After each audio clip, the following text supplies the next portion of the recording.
Welcome to the Health Zone. I am Dr. Toju Chikiobi, but everybody calls me Dr. Toju. Today we are going to be talking about diabetes. In this episode, we have with us in the studio today Dr. Femi Fasanmade, and he will tell us everything we need to know about diabetes. Diabetes is a fascinating subject. When we're done with the show today, we will learn what diabetes is, we will learn what causes it, what the complications are, what we need to do to treat it, and what we need to prevent it. So come on, join us on this interesting episode that we have for you today.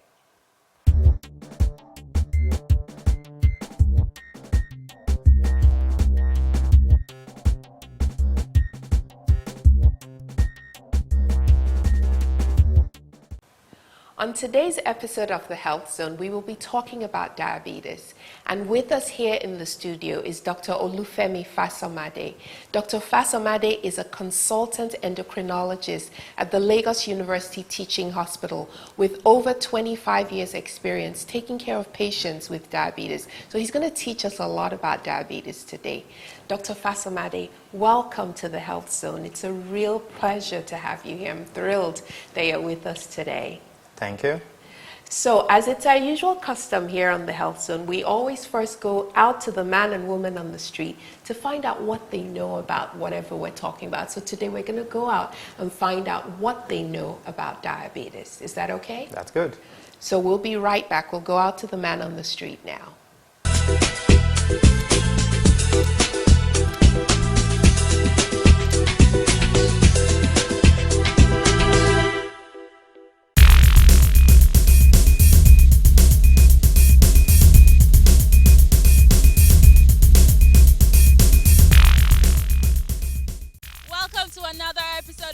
Street on Health Zone. Today, as usual, we're going on the street to talk to people about diabetes. Come with me.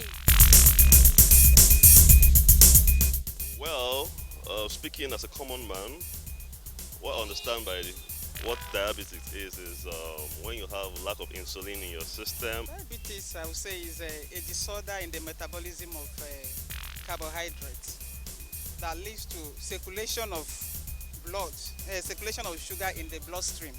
I believe that diabetes is a sickness that's caused by excess sugar in the system. Diabetes is an increase in your sugar level, which could also affect your kidney, actually. Diabetes, man, believe me honestly, it's a bit a crazy disease. When you're taking enough or too much sugar, you start having a problem called diabetes. Symptoms of diabetes can include frequent urination, weakness. You start having large swells of edema on your legs, and I think so. I don't think so. It runs in family actually, and one can equally predispose him or herself to getting diabetes due to your health habits. Oh, if you would ask me, I always tell people, friends and family, number one preventive measure for any ailment at all is exercise. Because what exercise does to the body is it builds up antioxidants that eliminate free radicals, and this gives you better immune system and blood circulation all around the body. If it runs in your family, you understand? You go for you do a regular check on your blood sugar. Then, if that is the case, you know the kind of diet you should place yourself on. Thank you for once again staying tuned to Man on the Street on Health Zone. Let's go back to the studio to Dr. Toju.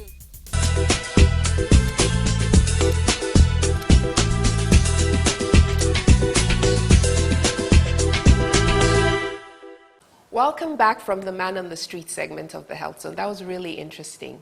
Dr. Fasanmade, we heard quite a bit from the man and woman on the street regarding diabetes. So some of them a couple of people knew quite a bit, but for the most part, most people just knew it was a problem that had something to do with sugar in the blood. So Dr. Fasanmade, tell us, what is diabetes? Well, diabetes is a chronic disease. By chronic, we mean something that lasts for a long time. It is usually manifests in the blood by excessive levels of glucose or sugar. And the reason why the blood sugar continues to rise and remains on the high level is because the body is not able to utilize this sugar or glucose. And the reason why the body can't use it properly is either because insulin is not available or because the insulin, it's not doing its work. So is that why? Because I know that there are two types of diabetes. Can you sort of explain that? Yes, there Because are. on the man on the street, there was a question about, is it inherited or not? So if you can explain that to us. Yes, there are two major types of diabetes which make up about 98 to 99% of the people with diabetes. The first one is called type 1 diabetes, and the second one is called type 2 diabetes. In the past, we used to call type 1 diabetes insulin-dependent diabetes. And this is because in type 1 diabetes, the patients do not produce any insulin at all. Either the part of the body which produces insulin is totally damaged or destroyed, or the person is born without it. In such patients, you have them not having any insulin at all, and then they manifest with diabetes quite early, and it actually appears to be more severe than the other type of diabetes, which is type 2 diabetes. Okay. Type 2 diabetes used to be called non-insulin dependent diabetes. That is because the body is able to produce some insulin of its own. It's just that it's not adequate to bring down the blood sugars. This type of diabetes also used to be known as maturity onset type of diabetes because it used to happen much later in life. Okay. But the reason why we don't use that term anymore is because nowadays the type 2 diabetes that used to happen after the age of 40, we now see it in patients as young as 15, 20, 30. But generally speaking, the type 2 diabetes usually is seen in much older people than the type 1 diabetes. So Dr. Fasanmade, one of the things we saw on the Man on the Street interview that happened, it recurred over and over again, was this notion that diabetes is caused by eating too much sugar. So we have you, the expert, with us here today. So I want you to take care of that myth for us, that diabetes is caused by eating too much sugar. But before you answer, we'll take a short break and we'll come right back. Welcome back to the Health Zone. Today we're talking with Dr. Femi Fasanmade about diabetes. So Dr. Fasanmade, to ask you my question again, is diabetes caused by eating too much sugar? Please end this once and for all for us. The simple answer is no. But people often believe that eating plenty sugar will cause diabetes. And the reason why they have this belief is because the blood sugars or the blood glucose is high, and then they also pass glucose or sugar in their urine. So people tend to think that eating too much sugar causes diabetes. It doesn't. But if you do take excessive calories in any form, be it from sugar, from alcohol, from soft drinks, if you take it continuously and the body is not able to store it appropriately, usually you store excess calories as fat. Yes. But after some time, you can overwhelm this process. You are taking in too much calories, you are taking in too much energy, and you are not doing enough. Sometimes that could stress the body, and the ability to handle the sugar will become impaired. So, let me now ask you, who is at risk for type 2 diabetes? For type 2 diabetes, there are several people at risk. One of the major factors that puts a person at risk for type 2 diabetes is the number of people with such diabetes in the family. For instance, if a person has both parents having diabetes, and then maybe one of his brothers or sisters also has diabetes, that person has a very high chance of developing diabetes. So we'll say that heredity plays a major part in determining who develops diabetes. All right, wow, that's extensive. So, quite a few people are at risk for diabetes. And I also understand that just being black, that for some reason Africans tend to be more prone to diabetes than other races. Is that true? Yes, there are some races that have a higher risk for diabetes. People who are black And then Asians also have a higher risk for diabetes. Okay. But curiously, if you look at places like the United States of America, you will find that the blacks there have a much higher rate of diabetes than the blacks in Africa. Yes. The same thing too, the Hispanics and the Asians in the United States have a much higher risk for diabetes than those in their native countries. So another factor that people also look at is the effect of immigration. So people who move from one area to another usually have a higher risk of diabetes. Let me now ask you a question. How does one know that they have diabetes? What sort of symptoms does a patient have? Unfortunately, many patients that have diabetes don't have any symptoms. So diabetes can present as a silent killer because as the blood sugars gradually rise, the body tries to compensate.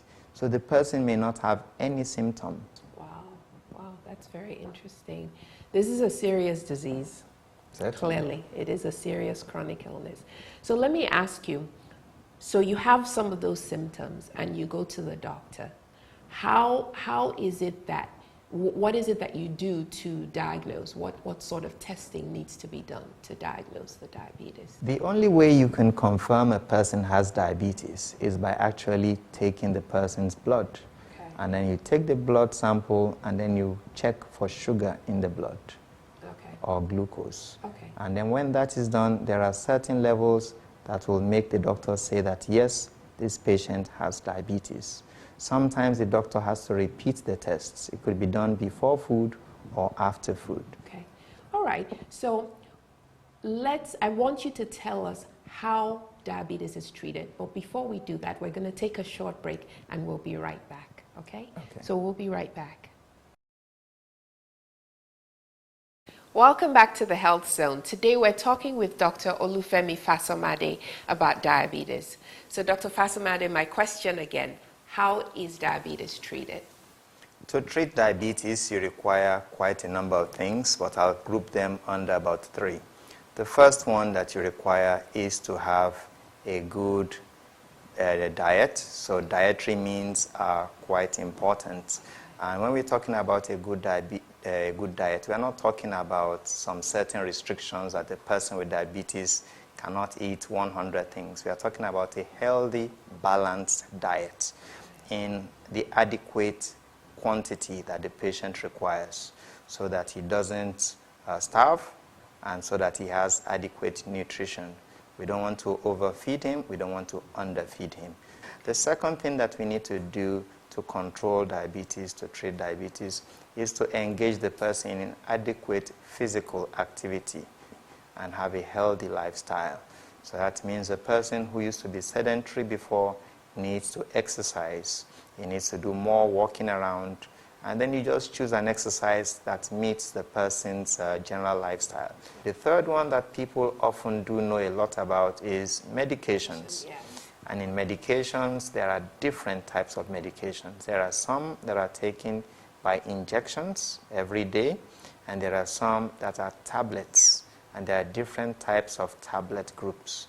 So usually the person's prescription will depend on so many other factors, which the doctor will decide.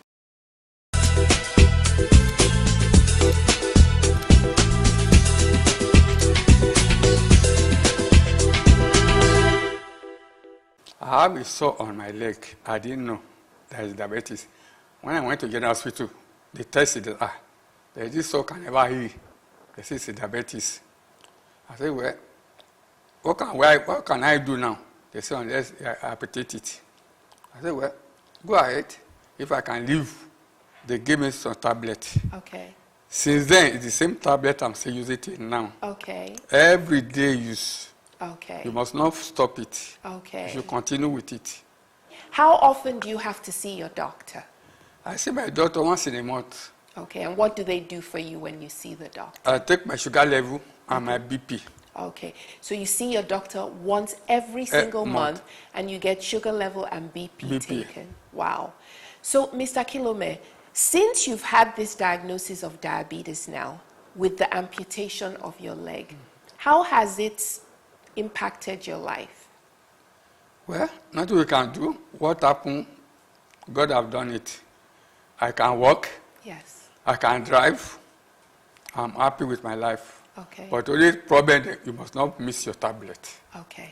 Okay. So for our audience, we need to let our audience know that Mr. Kilome actually has a prosthetic leg. So he had the below the knee amputation and has a false leg in place below the knees right now, which is why he's able to walk around with his cane.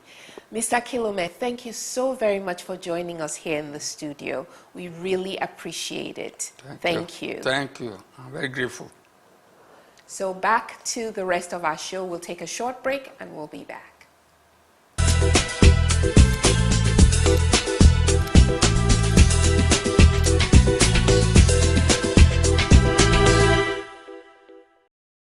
So we've talked about treatment. Let's talk about prevention, because you know that management of diabetes in our environment in sub-Saharan Africa is expensive, right? It is. The management of diabetes anywhere in the world is expensive. It's only that in some parts of the world, it is the government that pays, either through insurance or through some way of refunding. But diabetes is a very, very costly disease. Yes. Prevent diabetes. Probably you heard that someone in your family has diabetes. Or if you are a twin, a second of a twin or first of a twin, and your twin brother or twin sister has diabetes, then you need to be very, very, very cautious to aggressively prevent the disease from occurring. And to do that, we require to live a moderate life, meaning bring down your weight to a normal level, increase your physical activity. A brisk walk of about 30 to 40 minutes every day could go a long way in preventing diabetes. Okay, so tell us the complications of diabetes, because I think people need to know so they know why they must focus on prevention. What are the complications of diabetes? Yes, diabetes has many, many complications. Actually, if you go through the whole systems in the body, diabetes affects every single one. One of the ones that is most dreaded, like that man we spoke to on the street, diabetes can cause loss of a limb. So you can lose a leg or both legs or an arm to diabetes. Other complications include include blindness. Yes. In diabetes, a person can get blind if control is not instituted early. We know that diabetes is one of the commonest causes of blindness in Nigeria and even in the world. Also, diabetes is known to cause kidney failure. So you find out if you go to a typical facility where dialysis is done, you find out that diabetes is either the second commonest cause of kidney failure or the third commonest cause of kidney failure. And you know how expensive it is to have kidney failure. The person either requires dialysis for life or requires a kidney transplant. Yes. And none of these is cheap. Other things that diabetes has been implicated in is increasing the risk of strokes, the risk of heart attacks. Diabetes also causes erectile dysfunction or impotence in men. Diabetes causes miscarriages in women. Diabetes causes dementia. So you find that a person who is just 50 or 60 has lost most of his memory. He can't retain much in his brain, and such a person is prematurely retired. Prevention, prevention, prevention. These are major complications. None of them good. None. Major complications. None. Let's address some of the myths that are out there. We talked about eating too much sugar already. So what is the connection between diabetes and high blood pressure? Because sometimes you hear, even on the man on the street interview, that, oh, it can cause high blood pressure or high blood pressure causes diabetes. So what's the link between diabetes and high blood pressure? Yes, diabetes does not cause high blood pressure, and high blood pressure does not cause diabetes. Something, however, is common to the two of them. They are diseases of westernization or lifestyle. Yes. So the same factors that predisposes a person to diabetes also predisposes him to hypertension. So a person who is taking too much soft drinks, a person who is taking too much alcohol, a person who is putting on weight excessively, a person who doesn't do any exercise, a person who smokes or abuses substances, he is at risk for diabetes, is at risk for hypertension. So you might find in the same person, he develops diabetes this year, and the following year or a few years later, he develops hypertension. Okay, well, this is really good. Dr. Fasanmade, you have been amazing. You have pretty much answered all our questions, as many questions as possible. We're going to bring you back another day, because even just talking about the diet and the prevention is, I think it's a whole subject on its own. Diabetes is such a vast topic because it has so severe an implication on lifestyle. And so I would love to have you back again on the show so that we can talk some more about diabetes and maybe other things that are in your area of specialty. We'd really love that. It's been terrific having you here. Thank you. Thank you. And so we will take a short break now, and I'll be right back to wrap up the show by giving us the take-home message from all the really informative things that Dr. Fasanmade told us. So we'll be right back.